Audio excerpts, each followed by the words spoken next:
오히려 정리를 했는데 이런 습관 때문에 더 정리가 안 되세요. 10여 년 동안 5천여 집을 정리하면서 현장에서 느낀 게 있습니다. 많은 분들이 뭘 버려야 될지 잘 모르겠어요 라고 말을 해요. 근데 그 물건이 버려진다고 해서 내가 경제적으로 큰 손해를 보거나 내가 생활하는데 큰 문제는 없습니다. 그렇다면 무엇을 버리고 무엇을 남길 거야 라고 했을 때 저는 안녕하세요. 책과 삶 구독자 여러분 반갑습니다. 저는 공간 정리, 집 정리가 안 돼서 고민이 많은 분들을 만나서 그 집을 정리만으로 새 집처럼 바꿔드리는 일을 하고 있습니다. 정리가 안 되는 사람들, 정리가 안 된 공간, 공통점이 참 다양합니다. 가장 쉽게 말해서는요, 물건이 많습니다. 제가 많은 집을 가봤지만요, 물건이 적은데 정리가 안 된 집은 없었습니다. 물건을 많이 사기 때문에 많이 쌓였죠. 쌓여서 섞였기 때문에 이제는 내가 혼자 정리할 수 없는 상황이 된 겁니다. 두 번째는요, 정리에 대한 생각이 청소에 가깝지 않았나라는 생각을 하게 되었습니다. 그 이유는요, 정리를 제가 했는데요, 2% 정도 부족한데요, 뭔지 모르겠어요 라고 그 공간을 제가 살펴보면요, 사실 정리가 된 게 아니라 한쪽 공간에 모아서 문을 닫아놨거나 상자에 담아놨거나 지하 창고로 내렸거나 아예 방 한 칸을 창고처럼 사용하고 계셨어요. 그분이 정리는 어느 정도 했는데요 라고 말했던 공간은 그 공간에는 물건이 별로 없었던 거예요. 그 물건이 다 어디로 갔을까요? 한 공간에 쌓여 있었습니다. 이분은 정리를 한 게 아니라 물건을 치웠구나, 청소에 가까운 정리를 했구나라는 것을 알게 되었어요. 또 마지막으로 정리가 안 된 사람들은요, 정리에 대한 방법을 구체적으로 모르셨습니다. 그 이유는요, 정리는 어쩌면 각자의 생각대로 하고 계세요. 우리가 정리를 배웠을 때 누구한테 배웠을까요? 엄마. 엄마는 누구한테 배웠을까요? 그 엄마의 엄마 할머니겠죠. 어쩌면 정리의 방법, 순서가 굉장히 주관적이었어요. 그냥 각자의 방식이 정리하는 방식인 거고요. 정리의 결과 또한 다 달라요. 어떤 분들은 굉장히 지저분한데 다들 이러고 사는 거 아닌가요? 어떤 분들은 굉장히 깔끔한데 저는 너무 스트레스 받아요. 이렇게 생각하시는 많은 분들이 계셨습니다. 정리에 대한 방법을 배우지 못했기 때문에 정리가 안 되는 거였습니다. 정리를 했을 때 유지가 잘 되려면 사용하고 나서 다시 되돌리고 그 자리에 갖다 두는 겁니다. 그런데 진짜 정리를 하지 않았는데 제자리로 갖다 둘 수가 있을까요? 제자리가 없기 때문에 제자리에 둘 수 없겠죠. 유지를 오래 한다는 건 진짜 정리가 끝난 후 물건의 제자리가 다 정해진 후 사용하고 나서 다시 제자리 두기. 정리의 시작, 버리기 아닌가요? 다들 어쩌면 상식처럼 알고 계시죠? 맞습니다. 버리기는요, 정리의 한 중요한 부분이 맞아요. 그런데 정리를 시작할 때부터 버린다? 무엇을 버리시겠습니까? 버릴 거를 결정하셨습니까? 근데 대부분은요, 버릴 것을 선택하기 가장 어려워해요. 많은 분들을 만나면 저한테 이렇게 물어봐요. 대표님 오시기 전까지 제가 해둘 일은 뭘까요? 대표님 오시기 전까지 버릴 거를 버려둘까요? 라고 저에게 물어보거든요. 제가 다시 여쭤봐요. 네, 버릴 거 다 정하셨어요? 근데 막상 아니요, 사실 뭘 버려야 될지 잘 모르겠어요 라고 말을 해요. 사실 정리는요, 버릴 것과 버리지 말아야 될 것을 구분해내고 버릴 것은 버리고 쓸 것을 남기고 그 물건의 자리를 마련해 주는 일이거든요. 근데 정리가 안 됐다는 건 뭐예요? 물건이 섞여 있다는 거예요. 그 섞여 있는 상태에서 재고도 파악되지 않은 상태에서 버릴 걸 버린다. 순서가 좀 바뀌었어요. 분류가 먼저 끝난 후 거기에서 버릴 것을 정해야 되거든요. 정리의 시작은 버리기보다는 정리의 시작은 분류하기, 분산되어 있는 물건을 모으기부터입니다. 모아서 거기서 버릴 것을 버리는 겁니다.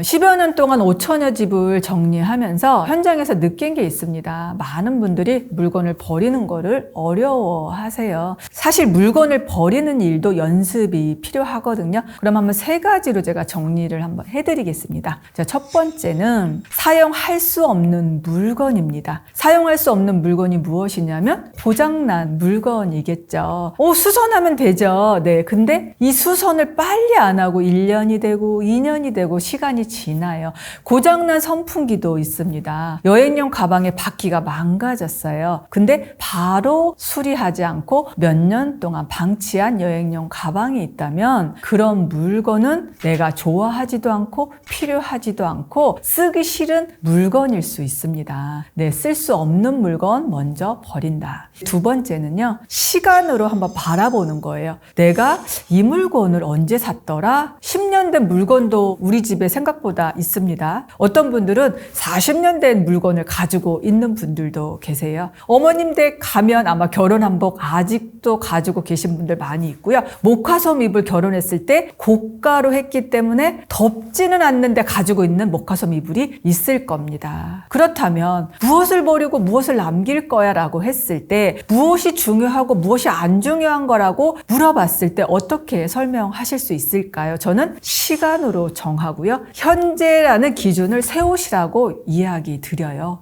지금 오늘 나에게 필요한 거예요. 오늘 내가 입을 수 있는가? 오늘 내가 먹을 수 있는가? 오늘 내가 사용할 수 있는가? 오늘 내가 외출할 때 이 가방을 들고 나가고 싶은가? 그렇지 않다면요? 당연히 가지고는 있는데요. 쓸 수가 없어요. 가지고는 있는데 이 옷을 입고 나가면 사람들이 쳐다볼 것 같아요. 근데 이 머릿속에 나 저거 얼마 주고 산 건데. 나 저거 예전에 되게 비쌌던 거야. 저거 친구가 줬는데 되게 의미 있는 거야.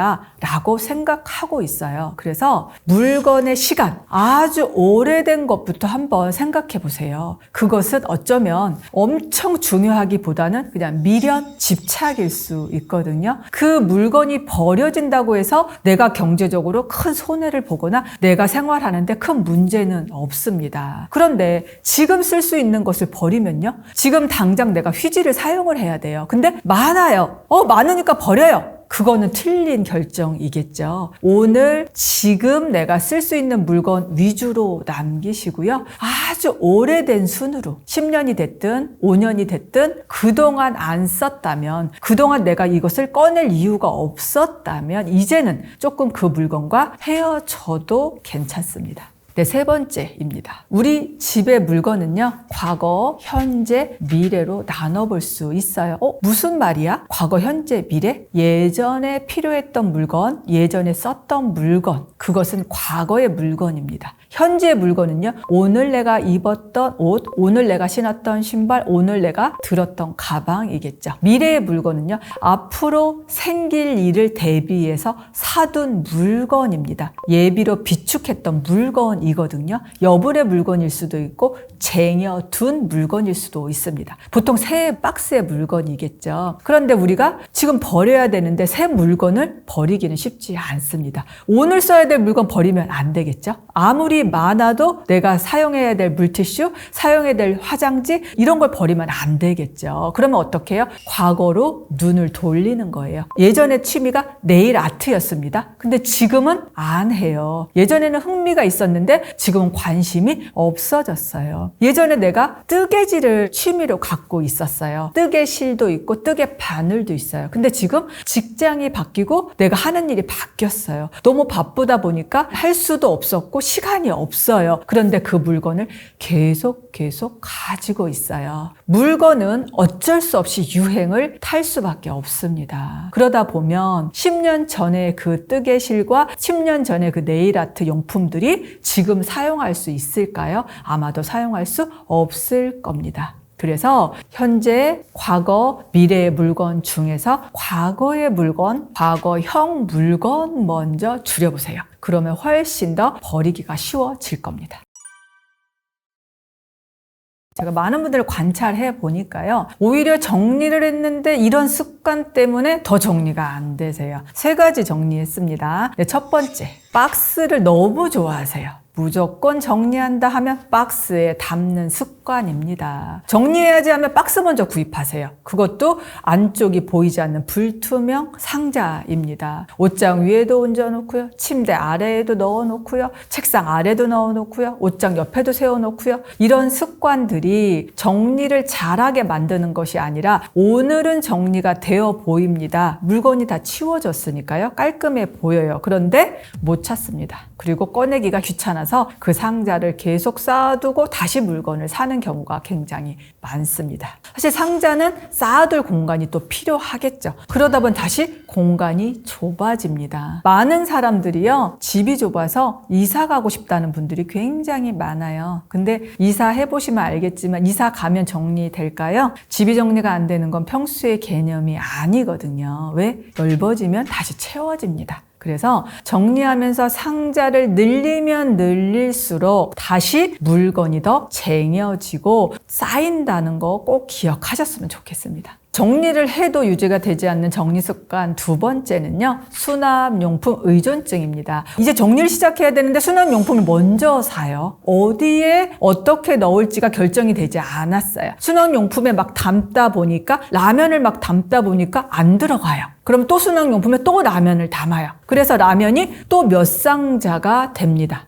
약 정리를 주로 그렇게 하시더라고요. 보통 현장에 가보면 약 상자가 다 집집마다 가지고 계세요. 아주 약 상자 전용으로 수납용품이 나와 있는 경우가 있습니다. 그런데 그 약 상자 안에 약이 다 정리되는 분들은 거의 못 봤어요. 그 상자 하나가 부족합니다. 그래서 서랍에 다시 약을 정리하고 다시 상자를 또 사고 또 수납용품을 또 삽니다. 그러면 정리를 해도 의미가 없다는 거예요. 왜요? 깔끔한 게 중요한 게 아니라 못 찾는 큰 단점이 있습니다. 마지막 세 번째입니다. 옮겨 담는 수납입니다. 네, 옮겨 담는 수납이 뭐야? 라고 또 궁금해 하실 텐데요. 현장에서 가보면 사실 예쁘게 정리하고 싶은 사람들의 욕망은 다 똑같을 것 같아요. SNS 보니까 너무 예쁜 상자 안에, 너무 예쁜 도구 안에 이렇게 예쁘게 정리가 되었던데요. 그래서 지퍼백 전용 용기를 따로 구매를 합니다. 지퍼백을 사서 그 상자를 뜯어서 다시 옮겨서 사이즈별로 라벨링을 해요. 또 간장이나 조미료나 이런 용기를 따로 구매를 해서요, 큰 대용량으로 간장을 다시 간장 용기에 소분을 합니다. 소분을 하는 건 나쁘지 않은데요, 대용량 간장 용기가 따로 생기고 다시 소분 용기가 따로 생기니까 두 공간을 차지하게 돼요. 사실 저는 정리를 해야 되는 이유 중에서 시간 절약이라는 것을 굉장히 중요하게 생각해요. 여러분들 시간이 바로 돈이잖아요. 옮겨 담는 용기 사서 다시 옮겨 담는 시간이 얼마나 낭비될까요? 굳이 그렇게 할 필요가 있을까요? 제가 하는 방법을 알려드릴게요. 저는 양념을 구입할 때요, 일부러 용량을 똑같은 거를 구매합니다. 그러면 밉지 않아요. 물론 옮겨 담는 용기들이 예쁘게 나온 거는 사실입니다. 그런데 입구가 너무 작아서요, 사실 옮겨 담을 때 굉장히 불편해요. 그러면 그 깔때기 다시 씻어야 되죠. 다시 뒤처리해야 되죠. 가장 중요한 건 뭐냐면 이 본체를 자꾸 큰 거를 구입한다는 거예요. 싸니까. 간장 큰 거 사는 게 작은 거 사는 것보다 더 저렴하거든요. 그러니까 자꾸 큰 거를 사고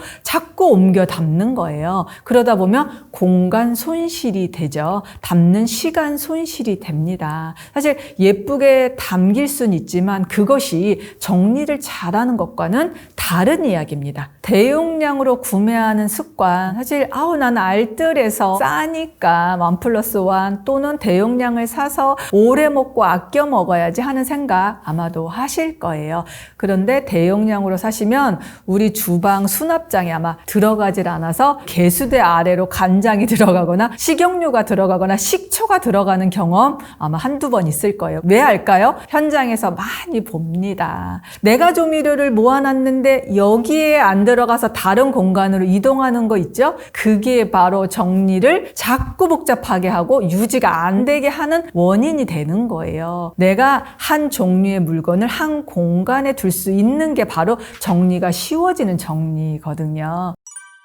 정리를 했을 때 유지가 잘 되려면 어떻게 해요? 수납용품을 집어넣고요. 구획을 나눕니다. 꼭 수납용품을 또 사라고요? 상자가 됐든 쇼핑백이 됐든 상관이 없습니다. 중요한 건 뭐냐면 양말이 있는데 우리 양말 여러 종류예요. 페이크 양말이 있고요. 발목 양말이 있고요. 무릎 양말이 있고요. 축구 양말이 있고요. 정장 양말이 있고요. 캐주얼 스포츠 양말이 있고요. 요가 양말이 있고요. 다 달라요. 그러면 양말을 똑같은 방식으로 접으면요. 접을 때는 알겠는데 나중에 쓰다 보면 다 섞이는 거예요. 그럼 그게 정리를 했는데 유지가 안 돼 왜? 정리했는데 왜 이래? 이렇게 돼버리거든요. 그래서 구획을 나눠주는 겁니다. 투명이면 더 좋아요. 더 잘 보이거든요. 그리고 청소도 쉽겠죠. 혹시 서랍 가끔씩 닦아주시나요? 아마 거의 잘 안 닦으시더라고요. 왜요? 수납용품과 뭔가 들어있지 않으니까 드러내기가 너무 귀찮은 거예요. 그래서 수납용품을 이용해서 구획을 나눠준다. 또는 선반에 양말과 속옷을 정리해야 되는 집도 있을 거예요. 서랍이 없거나 수납 공간이 너무 부족한 집일 거예요.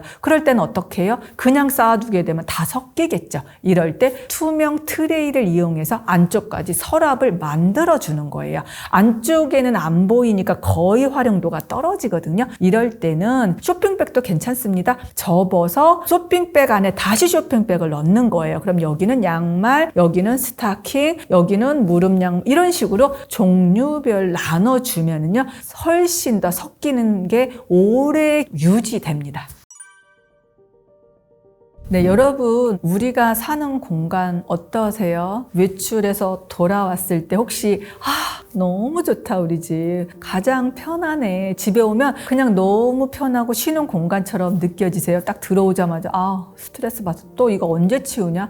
할 일이 태산이네. 이렇게 생각이 드세요? 내가 머물고 가장 오래 쉴 수 있는 공간 바로 집이잖아요. 지금 한번 옆을 한번 살짝 봐보세요. 내 공간이 어떤지요. 어쩌면 내 마음 상태와 내 공간은 닮아 있어요. 내가 지금 보살피고 있지 않을 수도 있어요. 근데요, 집은 우리의 삶을 가장 빛나게 하고 영향을 주는 공간입니다. 지금 한번 어설픈 실력도 괜찮고요. 못해도 괜찮아요. 정리를 시작해보세요. 이 공간이 바뀌면요, 에너지가 많이 생겨요. 그러면 내 삶에 좋은 영향이 생길 겁니다.